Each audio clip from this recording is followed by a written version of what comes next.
Hola, buenos días, buenas tardes, espero que se encuentren bien, que estén bien en sus casas. Hoy es un día para estar adentro, medio feo, para estar abrigadito, que puedan aprovechar a hacer las tareas. Acuérdense que siempre digo que tenemos que mantener el cerebro ágil.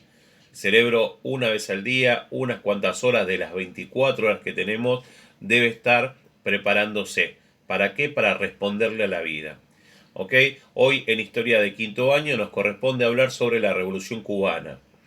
Piensen que Cuba fue uno de los últimos países en independizarse de España. Nosotros lo hicimos entre 1810 y 1816, para ser exactos. Cuba lo hizo aproximadamente en 1898, mucho tiempo después. Y hasta ese momento tenía una influencia de Estados Unidos, estaba influenciado económicamente por Estados Unidos, ya que manejaba indirectamente la economía de Cuba, que su fuerte era el azúcar, ¿no? Pero hacia la década del 50, hacia 1950, esa época de buena plata, de buen momento económico, iba cayendo hacia ahí. Entonces Cuba queda en manos de un dictador, una persona que no hacía las cosas democráticamente, llamado Fulgencio Batista. En 1953, un grupo de estudiantes encabezado por un tal Fidel Castro intenta boicotear el gobierno, intenta derrocar a ese gobierno que era muy pro Estados Unidos. Estos chicos, estos estudiantes no estaban a favor de esa dependencia de otro país, entonces intentaron derrocar el gobierno de Fulgencio Batista. Estos chicos fueron encarcelados, pudieron huir a México con el tiempo, volvieron una vez que se armaron de nuevo. En las costas, una vez más, el gobierno de Batista los derrotó. Los que sobrevivieron se pudieron escapar hacia un lugar que se llama Sierra Chica, una especie de montaña, de sierra. Y ahí fueron juntando fuerzas nuevamente, tanto de personas como fuerza en armas. Ellos tenían la idea de derrocar un gobierno que era pro Estados Unidos, quería que Cuba sea independiente. Entonces, desde Sierra Chica, que era un territorio, fueron cada vez creciendo más en territorio, fueron copando los pueblitos y haciendo que ese pueblito apoye la idea de Fidel sobre la independencia de Cuba. El 1 de enero de 1959, 6 años después de ese primer enfrentamiento con el gobierno de Batista, un pequeño ejército liderado por un argentino, un médico, llamando Ernesto Guevara, le decían che, porque el argentino tiene la costumbre de decir che, me alcanzás esto, che, me alcanzás lo otro. Entonces, ese cheísmo que tenemos los argentinos era el sobrenombre de este médico, era el Ernesto Che Guevara. Ocupa La Habana, que era la capital de Cuba, y Batista tuvo que desaparecer de la isla de Cuba, porque ya no tenía tanto apoyo como antes. Entonces ya al saber que habían tomado La Habana y que el pueblo mucho no lo quería, Batista desaparece. A partir de ese momento, 1959 y hasta el año 2008, el gobierno fue ejercido por Fidel Castro como único presidente.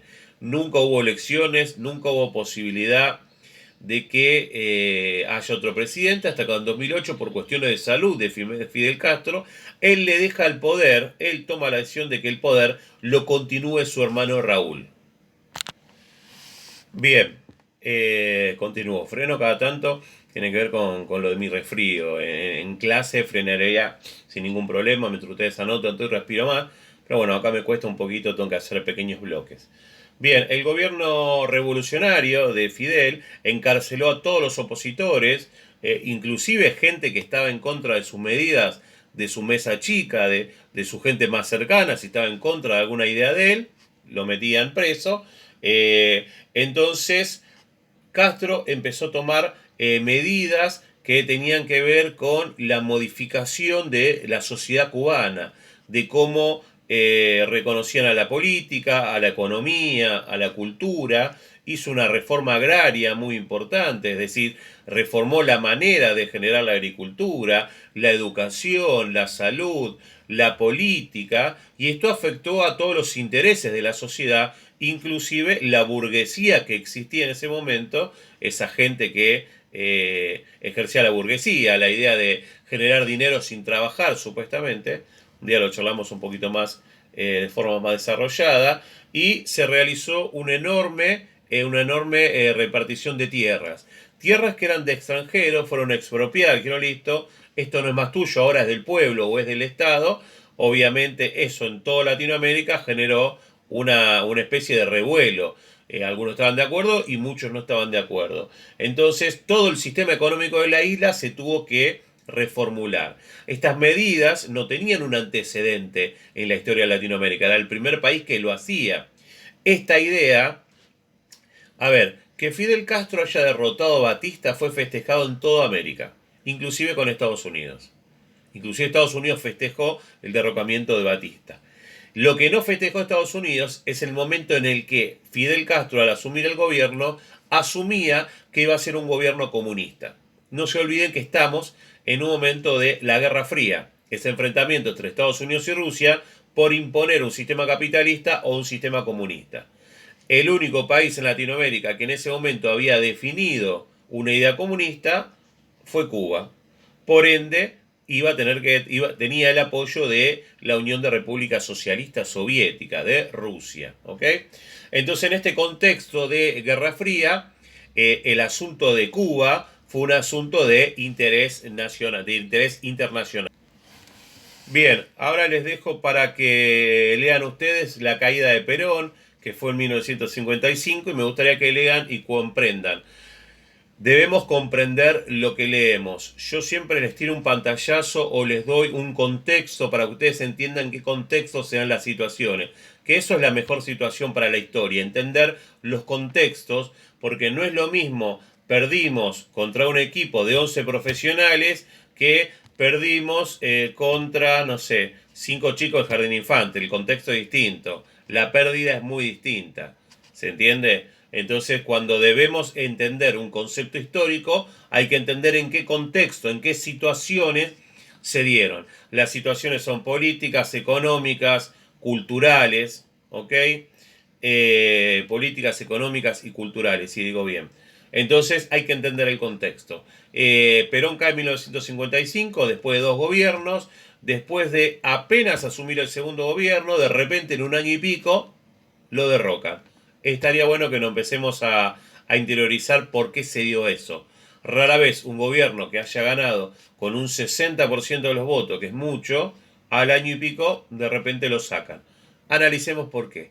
Leamos historia, entendamos contextos históricos. En general los argentinos me parecen a mí mucho más interesantes porque tienen que ver con nosotros, pero no piensen que la historia argentina es solo argentina, sino que el contexto internacional y mundial muchas veces también define o marca la historia de la Argentina. Hoy la pandemia, que es a nivel mundial, define un momento histórico de la Argentina, por ejemplo. Bueno, gente, lean, comprendan, y el que no lo hace, no duden en escribirme. Les mando un abrazo, tengo muchas ganas que empiecen las clases presenciales. Les mando un abrazo, chao.